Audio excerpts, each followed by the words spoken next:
I don't know, cause I'm stepping on my toes, but I don't stop. I make flips out of my floss. Mine's like dripping on my socks with the grip so I don't pop. Plus I yum your pops, cause you're...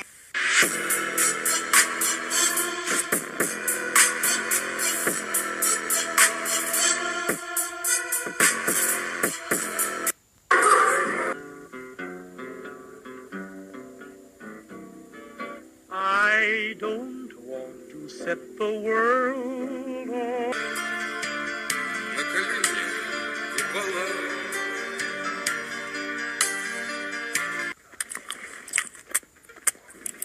Audio is life, and if I do my job well, you won't even notice.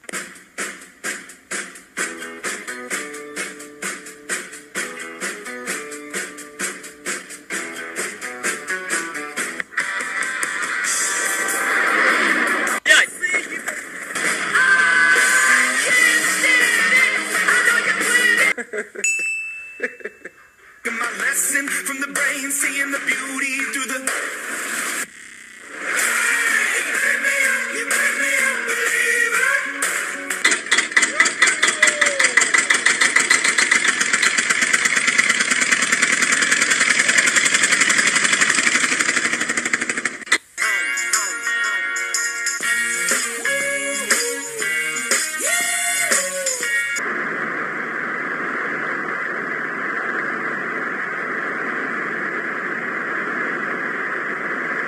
Yet because the ridiculous claim isn't actually true, you might think that it won't be too difficult to convince Marcus that he shouldn't believe it. And at this point, indeed, it might not be too difficult to convince him of the truth. I mean, he is an intelligent guy. Now let's change. Wrong.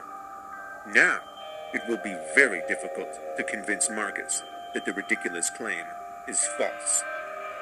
Vocations, hierarchies, uniforms, schools, and inspiring works of art in every medium. Naturally, intense tribalism develops, bonding people who believe the ridiculous claim, thereby affecting political policy from the least powerful forms of government to the most powerful. This intense tribalism also causes the stigmatization and ostracization of anyone who does not believe the ridiculous claim, even amongst friends and family. Historically, and even in some regions to this day, disbelievers may be tortured and killed. Talking about are talked about and mentioned in every ancient society under different names. And these are interesting to me. This is what they're called by some Central American shaman, the Flyers, just a name. We have the demons in Christianity.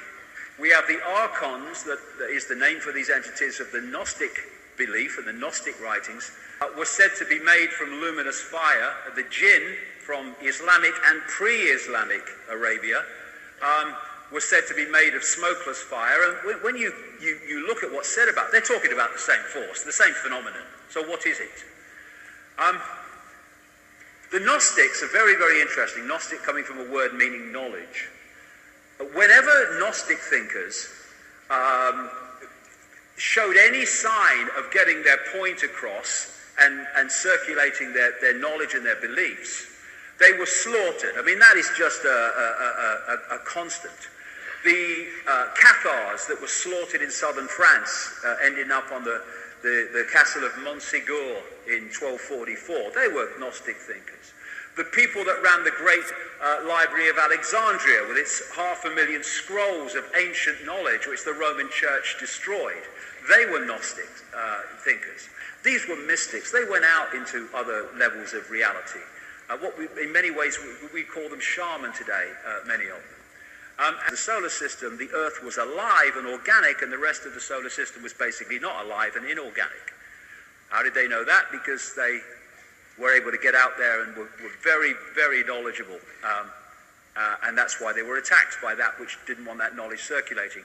This, in effect, is very much the feeling of what they describe as an archon world, because of an archon world, an archon reality. And that's because these writings say they have no, I think the direct translation is no intentionality. I put it another way, no creative imagination. And the writings from best part of 2,000 years ago, make it clear that they envy humans who have this creative imagination, the ability to create. Like I say, they describe the Archons as cyborgs, a robotic race that can imitate but not innovate. They call it, in a translated word, counter-mimicry. Put simply, if you gave them a blank sheet of paper, they would know what to do with it.